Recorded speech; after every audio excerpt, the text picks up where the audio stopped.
길이가 L인 두 개의 직선 도선으로 이루어져 있는 금속 도선의 그림에서와 같이 전류 I가 흐르고 있습니다.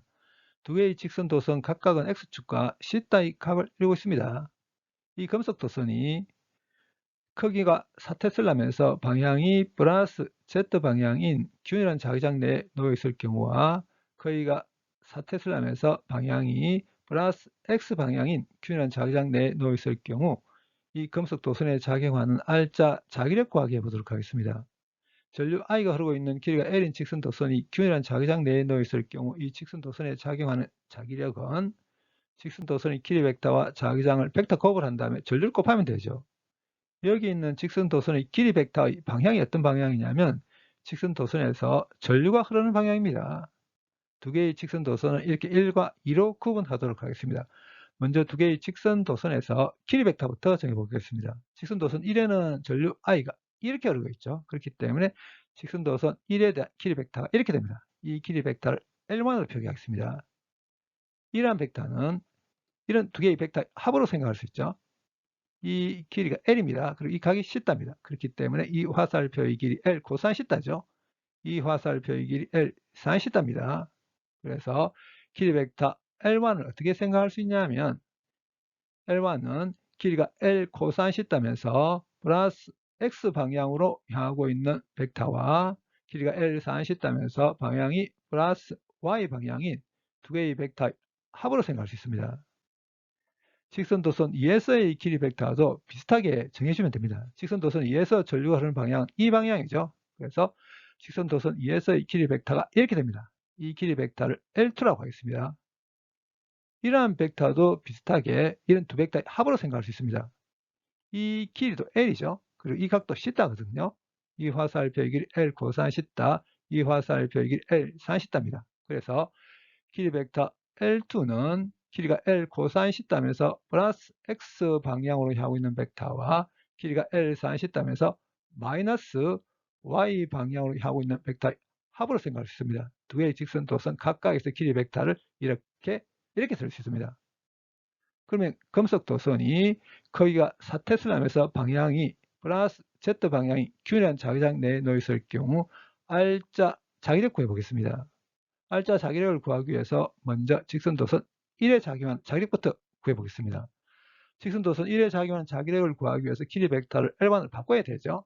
L1이 이렇게 된다고 했습니다. 자기장이 이렇게 되거든요. 그래서 이 자기장을 일단은 이렇게 쓰겠습니다. 전개하겠습니다. 이 녀석을 가지고 이렇게 벡터 곱을 하게 되면 LB 코사인 시타 I 크로스 K, 이 녀석을 가지고 이렇게 벡터 곱을 하게 되면 LB 사인 시타 J 크로스 K가 나오게 됩니다. 공통으로 포함된 거 묶어내서 정리하게 되면 이렇게 되거든요. 근데 여기에 X, Y, Z 세 방향에 대한 단위 벡터 세 개가 있습니다. 이 단위 벡터 세 개 중에 두 개의 단위 벡터를 벡터 곱을 하게 되면 나머지 한 개가 됩니다. 근데 벡터 곱을 하는 방향이 반시계 방향일 경우에는 부호를 플러스로, 시계 방향일 경우에는 부호를 마이너스로 선택해 주면 됩니다. 그러니까 I 크로스 K 같은 경우 이렇게 시계 방향으로 벡터 곱을 했다고 볼 수 있습니다. 그래서 I 크로스 K를 하게 되면 마이너스 J가 되게 됩니다. 그 다음에 J 크로스 K, J 크로스 K는 이렇게 반시계 방향으로 벡터 곱을 했다고 볼 수 있거든요. 그래서 J 크로스 K 플러스 I가 됩니다. 그래서 이렇게 바꿀 수 있습니다. 여기서 ILB를 괄호 안으로 곱해서 순서를 바꿔버리게 되면 직선 도선 1에 작용하는 자기력을 이렇게 쓸 수 있겠죠. 이제 직선 도선 2에 작용하는 자기력 구해보겠습니다. 직선 도선 2에 작용하는 자기력을 구하기 위해서 길이 벡터를 L2로 바꿔야 되죠. L2가 이렇게 됩니다. 그리고 자기장은 여전히 이렇습니다. 여기도 전개하겠습니다. 이 녀석을 가지고 이렇게 벡터 곱을 하게 되면 LB 코사인 시타 I 크로스 K, 이 녀석을 가지고 이렇게 벡터 곱을 하게 되면 마이너스 LB 사인 시타 J 크로스 K가 나오게 됩니다. 공통으로 포함된 거 묶어내서 정리하면 이렇게 되거든요.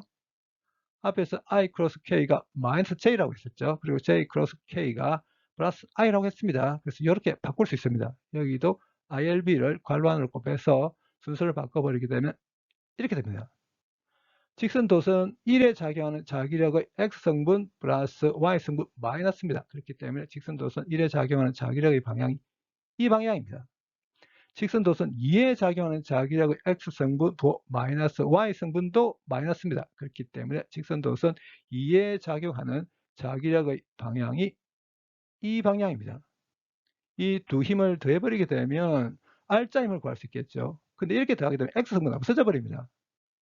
이런 Y성분만 남게 됩니다. 그래서 R자 힘을 구하기 위해서 두 개의 직선 도선에 작용하는 자기를 더하겠습니다. X성분 없어져 버리고 Y성분만 남게 됩니다. 이 Y성분의 크기가 2ILB 코사인 시타고 방향은 마이너스 Y 방향입니다. 그러면 주어지니까 다 대입을 해서 R자 힘을 구해보면 R자 자기력의 크기 28N이고 방향은 마이너스 Y 방향입니다.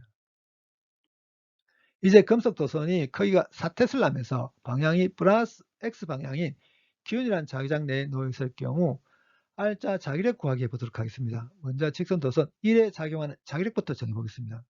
그럼 직선 도선 1에 대한 자기력을 구하기 위해서 길이 벡터를 L1으로 바꿔야 되죠. 그리고 자기장이 이렇게 됩니다. L1 이렇게 된다고 했었죠. 그리고 자기장 이렇게 표기하겠습니다. 여기도 전개합니다.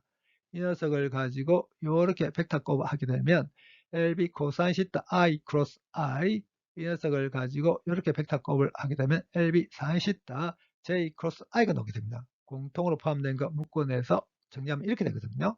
근데 벡터 곱에 있어서 똑같은 벡터를 벡터 곱하게 되면 0됩니다. I 크로스 I 0됩니다. 그리고 J 크로스 I C의 방향으로 벡터 곱이 되어 있죠. 그렇기 때문에 이 녀석이 마이너스 K가 됩니다. 직선 도선 1에 작용하는 자기력 마이너스 IRB 사인 시타 K입니다. 그 다음에 직선 도선 2에 작용하는 자기력 정하기 위해서 길이 벡터를 L2로 바꿔야 되죠. L2가 이렇게 된다고 했습니다. 자기장은 이렇고 여기도 전개합니다. 이 녀석을 가지고 이렇게 벡터 곱하게 되면 LB 코사인 시타 I 크로스 I, 그 다음에 이 녀석을 가지고 이렇게 벡터 곱을 하게 되면 마이너스 LB 사인 시타 J 크로스 I가 나오게 됩니다. 앞서 이야기한 것과 같이 I 크로스 I 0됩니다.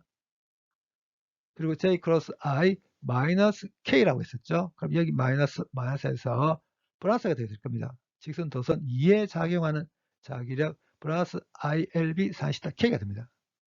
직선 도선 1에 작용하는 자기력은 화면에 대해서 수직하게 들어가는 방향이고 크기가 ILB 사인 시타입니다. 직선 도선 2에 작용하는 자기력의 크기가 ILB 사인 시타고 방향은 화면에 대해서 수직하게 튀어나오는 방향입니다. 두 개의 직선 도선에 작용하는 자기력의 크기는 같지만 방향이 정반대죠. R자 자기력 0될 겁니다.